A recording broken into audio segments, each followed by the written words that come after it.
Mais uma vez, estar aqui comungando, cultuando, adorando ao nome do Senhor com essa igreja. Eu não sei porque quando eu venho aqui eu me sinto em casa, parece até que é parte da minha família consanguínea. Enfim, interessante parece. Para quem não sabe, eu tenho primos aqui da Maria conversando com o Paulo, apesar de eu ter muitos primos aqui, muitos parentes, eu não sei o nome de quase ninguém. Me perdoe, é uma confissão. Eu acho que 10% sei o nome. Carlos, e tinha um outro que eu sabia antes. Já foi no maravilha do Senhor. Ele está na glória. Né? Irmãos, eu sou da Igreja Batista do Jordão, sou pastor auxiliar na Igreja Batista do Jordão de Jacarepaguá. Trago um abraço para o pastor Josemar, o alto da hora. O que nós vamos fazer aqui, neste momento? Agora eu quero ver. Vocês aguentam mais uma hora aí de adoração ao Senhor? Brincadeira, irmãos. O que nós vamos fazer aqui nessa noite, neste momento, é continuar adorando a Deus, exaltando o Cristo ressurreto. O Senhor que morreu e ressuscitou. Eu gosto muito de falar da palavra do Senhor. Eu confesso, diante da palavra que já foi cantada aqui em vários momentos, tocada, entoada, verbalizada, ou de maneira ágrafa, enfim, com sons de instrumentos, o que nós vamos continuar fazendo é adorar a Deus, e farei uma síntese de tudo que eu ia falar, porque certamente o meu e o seu coração já estão alimentados com a palavra que já foi cantada. Mas a palavra do Senhor, a Bíblia Sagrada, ela é e sempre será o norte, a base, a bússola, a nossa regra de fé e de prática. Então, eu quero ler com vocês João, capítulo 20, do versículo João 9. Eu vou ler explicando o que está acontecendo aqui nessa passagem, que é fenomenal. Aqui, irmãos, nós temos visto aí muitas corridas, já está uma moda das pessoas correrem 5, 10, 15, mas aqui registra a maior e melhor dentre todas as corridas que a humanidade já presenciou. A corrida ao túmulo, onde esperava se encontrar um defunto, um corpo, um morto, mas ao final dessa corrida os discípulos foram surpreendidos porque não acharam a morte, mas encontraram a vida, a ressurreição. Diz assim o texto bíblico. Eu vou ler uma versão diferente, você somente me acompanha para a gente não se perder. No primeiro dia da semana, ou seja, no domingo, o Evangelho de Lucas e o Evangelho de Marcos, Mateus 28, perdão, e Marcos 16, diz que ao findar do sábado, ou no dia seguinte, no primeiro dia da semana, ou seja, domingo, bem cedo, enquanto ainda estava escuro, Maria Madalena foi ao túmulo e viu que a pedra da entrada tinha sido removida.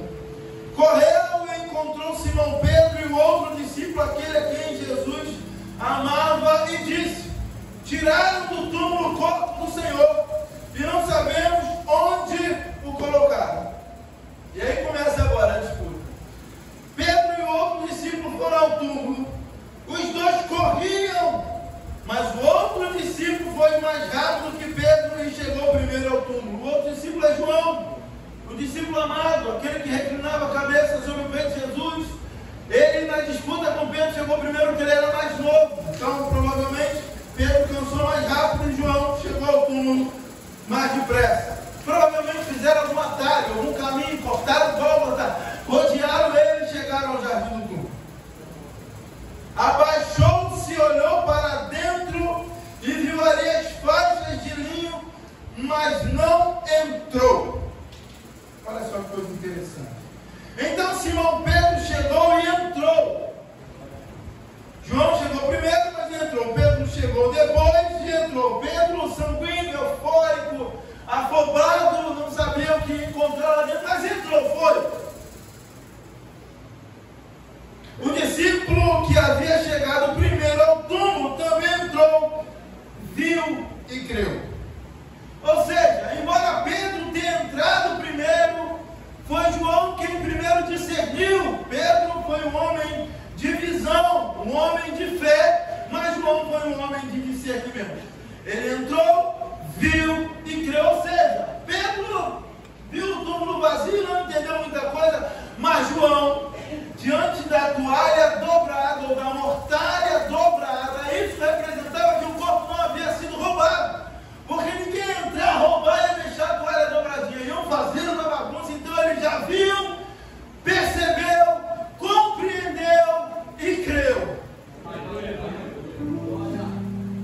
que Jesus, no corpo de Jesus, não tinha sido roubado, que o morto não estava mais morto, que o defunto, que Maria, e conforme diz Marcos e o Evangelho de Mateus, algumas mulheres perceberam, Jesus não estava mais lá. Eles procuravam um corpo, um defunto furado, com sangue manchado, mas encontraram vida, ressurreição, o Cristo ressurreto, a esperança, a vida eterna.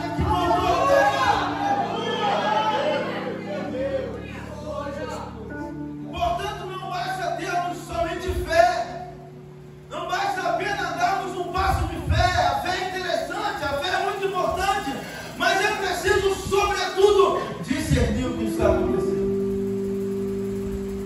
E ele diz: pois até então não haviam compreendido as Escrituras, segundo as quais era necessário que Jesus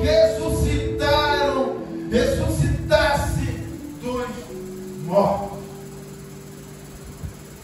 O Evangelho de João, e aqui, vamos aqui dar uma volta breve. Nós temos no início do Novo Testamento 4 livros chamados de biográficos, porque eles contam, eles narram a história, a vida e obra de Jesus. Mateus, Marcos e Lucas são conhecidos como sinóticos porque eles veem a vida de Jesus do mesmo modo. Eles contam basicamente as mesmas histórias, por isso eles são muito parecidos. Embora Mateus tenha sido escrito aos judeus como uma espécie de manual do novo convertido, Marcos tenha sido escrito aos romanos, aos cristãos gentios, e Lucas aos gregos, eles contam as mesmas histórias.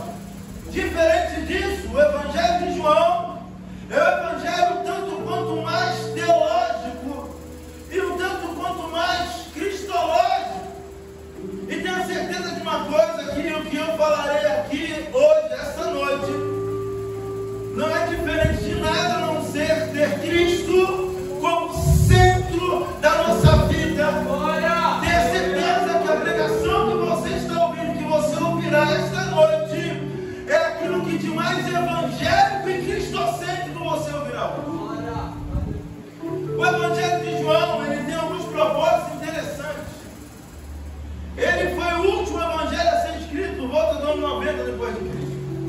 Marcos foi o primeiro evangelho, foi a base para Mateus e também Lucas.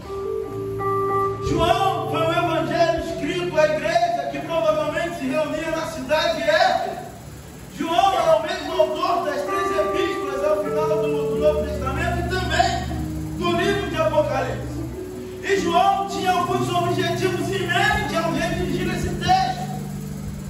Além de conter lições teológicas daquela igreja de Éfeso, ele também foi escrito para, entre outras coisas, defender como tema a divindade de Jesus, do Filho de Deus. Havia uma seita gnóstica no primeiro século que rondou e perturbou a igreja. Dentro do gnosticismo havia um ramo chamado docético, ou docetismo. Esse ramo dizia que Jesus não poderia ter sido Deus, porque é impossível que um Deus todo-poderoso, uma divindade, habite em um corpo de carne, porque esse corpo é mortal, ele fica enfermo, ele adoece e ele morre.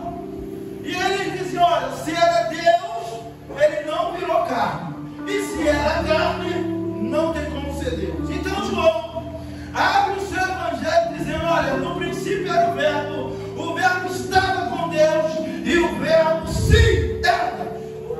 No versículo 14 ele diz: e o verbo se fez carne e habitou entre nós. E o versículo 16 diz: e vimos a sua glória cheia de graça e de verdade. Aleluia! Portanto,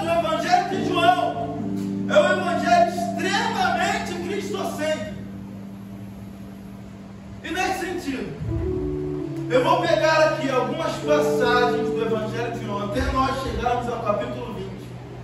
Algumas passagens dentre alguns capítulos, para exaltarmos e glorificarmos o Cordeiro que foi morto e reviveu. Aleluia! O capítulo 1, como eu já disse, mostra o Verbo, o Deus Todo-Poderoso que se tornou homem, habitou entre nós, e nós vimos dessa glória através dos milagres, através da multiplicação dos pães, através da cura de enfermo, de cego, de paralítico, através do andar de Jesus sobre as águas. É inegável dizer que Jesus não era Deus, não era o Filho de Deus, não era o Verbo encarnado. E eu tenho uma boa coisa para te dizer aqui essa noite. Esse Verbo que se fez carne, ele não apenas no passado habitou entre nós, mas como ele habita aqui ainda hoje, essa noite, está em nossos corações.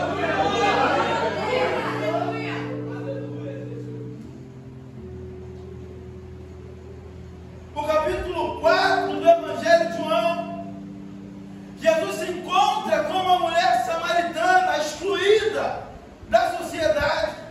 A hora em que essa mulher vai buscar água não era a hora ideal. Geralmente era bem cedo, mas era por estar excluída da religião e da sociedade. Ela vai em um determinado momento. Mas esse momento era o momento ideal, era o momento que Deus precisava, era o momento que Jesus precisava para encontrar com aquela mulher. Irmãos, a nossa vida passa por diferentes momentos e diferentes situações. Não reclame, não murmure, porque talvez é neste momento, ou foi para este momento que o Senhor reservou para falar com você mais de perto, com mais intimidade. Aleluia, aleluia. Jesus tenta um diálogo com essa mulher. Ele lhe pede água e ela sempre negando: você é fundo, não tem com que tirar água, cheio de desculpas. E no versículo 9 de João 4, Jesus diz: mulher, se tu conheceras o dom de Deus, quem é o que te pede dar de beber, tu lhe pediria a ele, lhe daria água viva. Nos versículos 13 e 14, Jesus diz àquela mulher: olha, mulher, está vendo esse agado aos olhos? Sei a composição dessa água. Quem beber dessa água tornará a ter sede, mas quem beber da água que Jesus lhe dá, meu irmão, nunca mais terá sede, mas será uma fonte de água que jorra para a vida eterna. No capítulo 6 de João, versículo 48, ele diz: eu sou o pão da vida. Irmãos, estamos diante de uma sociedade sedenta e faminta, sedenta, vazia de Deus, vazia de amor, vazia de perdão, mas nós temos a solução para isso. Jesus disse: eu sou o pão da vida, eu sou o pão vivo que desceu do céu e dá vida a esse mundo. Em João 7, versículo 38, Jesus disse, como diz as Escrituras: aquele que crê em mim, fluirão rios de água viva do seu interior. Em João 8,12, Jesus diz: se o mundo está em trevas, eu sou a luz do mundo. Capítulo 10, Jesus se apresenta como grande cuidador de ovelhas, o bom pastor. E no versículo 9 e 10 ele diz: olha, eu sou a porta. Quem entrar por mim entrará e sairá pastagem, entrará e sairá e encontrará pastagem. Olha só que coisa interessante: entrará e sairá e encontrará pastagem, entrará e sairá. Isso diz a nós, irmãos, que diferente de muitas outras religiões, o cristianismo é uma religião libertadora. Jesus nos liberta e nos dá liberdade, não para pecar, mas para ele vir, mas para entrar e sair, mas para adorar, para glorificar, para bendizer, para exaltar o nome do Senhor. Ele diz: o ladrão não vem senão para matar, roubar e destruir, mas eu venho para que tenham vida e a tenham em abundância. Em João 11:25 ele faz um prenúncio.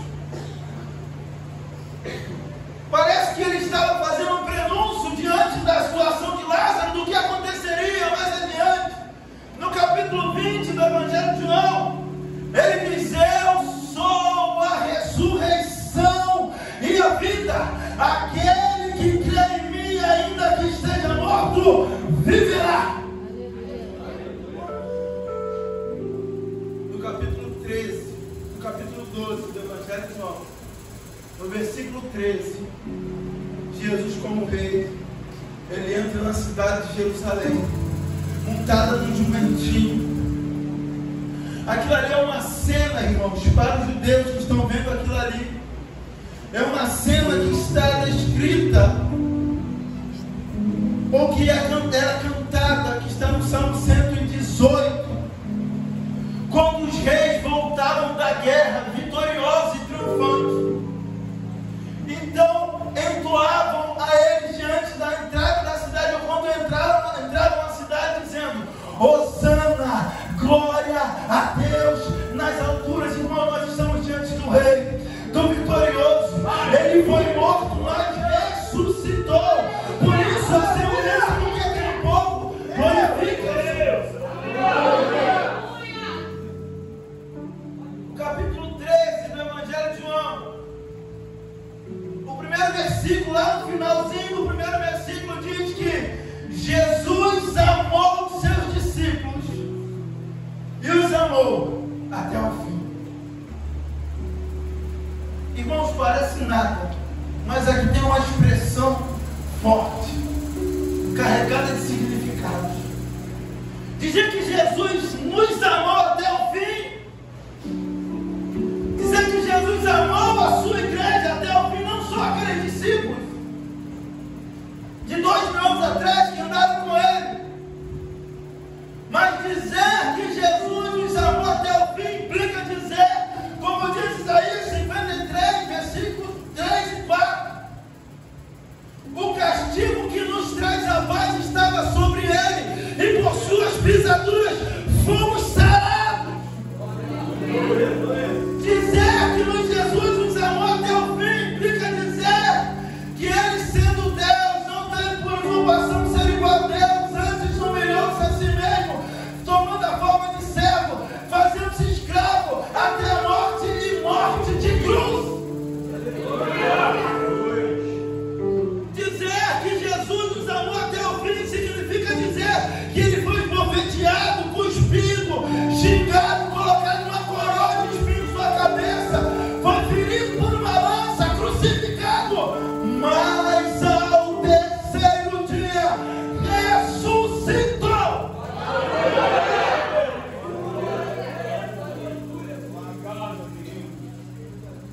Ele amou seus discípulos e os amou até o fim.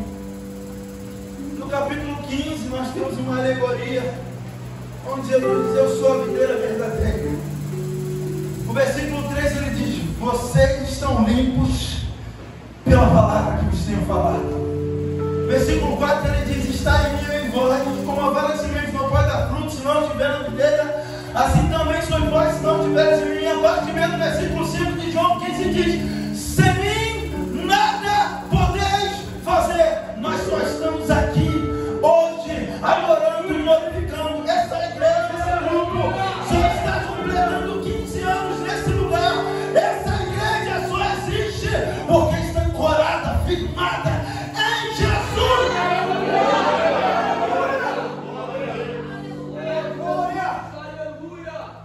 Não existe expert fundador de igreja. A igreja só sobreviveu aos 2000 anos passando por perseguições, tribulações e intempéries, porque Jesus é a nossa pedra, a nossa rocha fundamental. Capítulo 16 do Evangelho de João, versículo 7, ele diz: olha, porque eu preciso ir para que o Consolador venha, o encorajador, o ajudador, aquele que nos guia, aquele que nos fala toda a verdade, aquele que Jesus disse: olha, eu vou para o Pai, mas vos enviarei o Consolador, e ele estará convosco todos os dias da sua vida, e ele estará com vocês nos dias 9 do mês de abril, do mês de maio, ele estará com vocês na festividade do dia 10 do mês de maio, ele estará com vocês na festividade do dia 11 do mês de maio, ele estará com vocês todos os dias das vossas vidas. Capítulo 17, o grande intercessor, no versículo 17, ele santifica-os na verdade. A tua palavra é a verdade. Ele está orando pelos discípulos e diz: santifica-os na verdade. A tua palavra é a verdade. Não existe nenhum outro meio. Não há tecnologia. Não existe movimento. Não existe monte. Não existe ser humano, filosofia que possa santificar o homem. Apenas a palavra. O Salmo 119 é um salmo de louvor à palavra.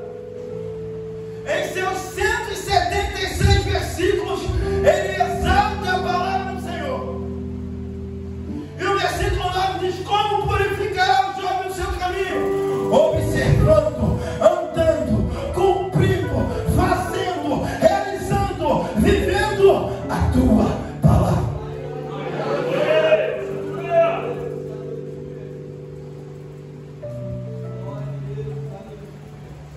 No capítulo 20, nós temos esse relato sensacional, fantástico, crucial para o texto. O texto da ressurreição é um texto imprescindível. Em Coríntios 15, 14 diz: se ele não ressuscitou, não é nossa pregação, é nossa fé. Se Jesus não tivesse ressuscitado, estamos aqui à toa. Mas essa presença que você sentiu, e essa voz que está falando ao seu coração, é a maior prova de que ele ressuscitou e está vivo entre nós. O versículo 31 do capítulo 20 do Evangelho de João mostra o objetivo deste livro, do quarto Evangelho. Diz assim: estes, porém, estão registrados, ou seja, tudo que ele escreveu até agora. Estes, porém, estão registrados para que vocês creiam que Jesus Cristo é o Filho de Deus, e para que, crendo nele, tenham vida pelo poder do seu nome. Este é o motivo pelo qual o Evangelho de João foi escrito. Aqui está resumido o propósito deste Evangelho: para que cresçam, para que você creia, para que eu creia que Jesus Cristo é o Filho de Deus.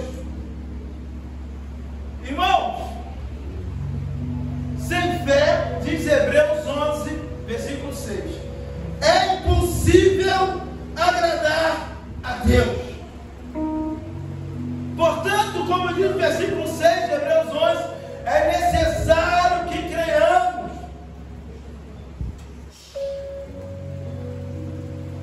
É necessário que creiamos.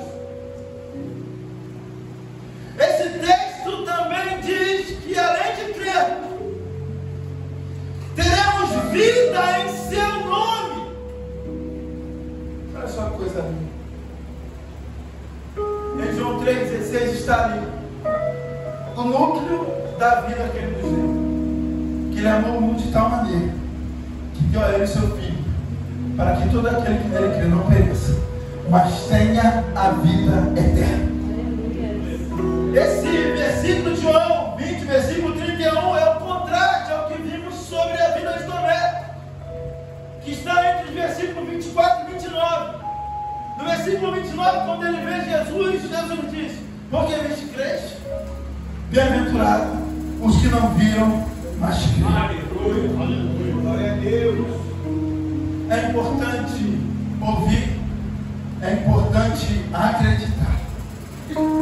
Esse texto é um convite pessoal a crermos em Jesus.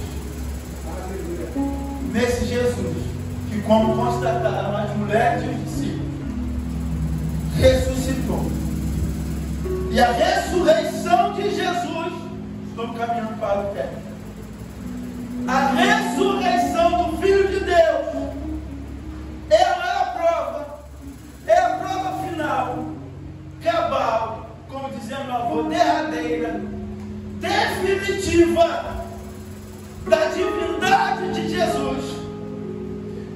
vitória de Jesus sobre a morte, sobre o inferno, sobre o diabo e sobre o pecado. Em Coríntios 15, 55 ao 57 diz: onde está a morte, a tua vitória? Onde está a morte, o teu aguilhão? Porque o aguilhão do pecado, da morte, é o pecado, e a força do pecado é a lei. Olha o que diz no versículo 58: mas graças a Deus que nos dá vitória por nosso Senhor e Salvador Jesus Cristo. Agora o versículo 58: portanto, meus amados irmãos, sede firmes e constantes, sempre abundantes na obra do Senhor, sabemos que o vosso trabalho não é vão. Com a ressurreição, Jesus colocou todas as coisas debaixo de seus pés. Isso é também uma prova definitiva da divindade de Jesus. Efésios 1, 20 e 21 diz que Deus ressuscitou Jesus dentre os mortos e o fez assentar nas alturas.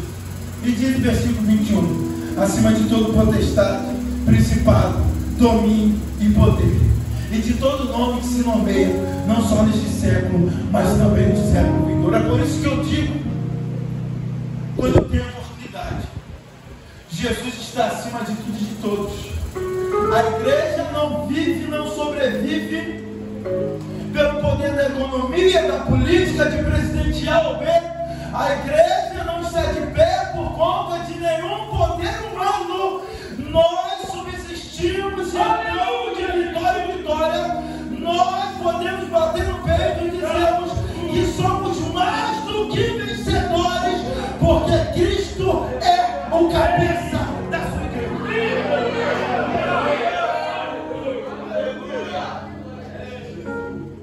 Não dependemos de economia, não dependemos de esquerda nem de direita, dependemos única e exclusivamente de Jesus.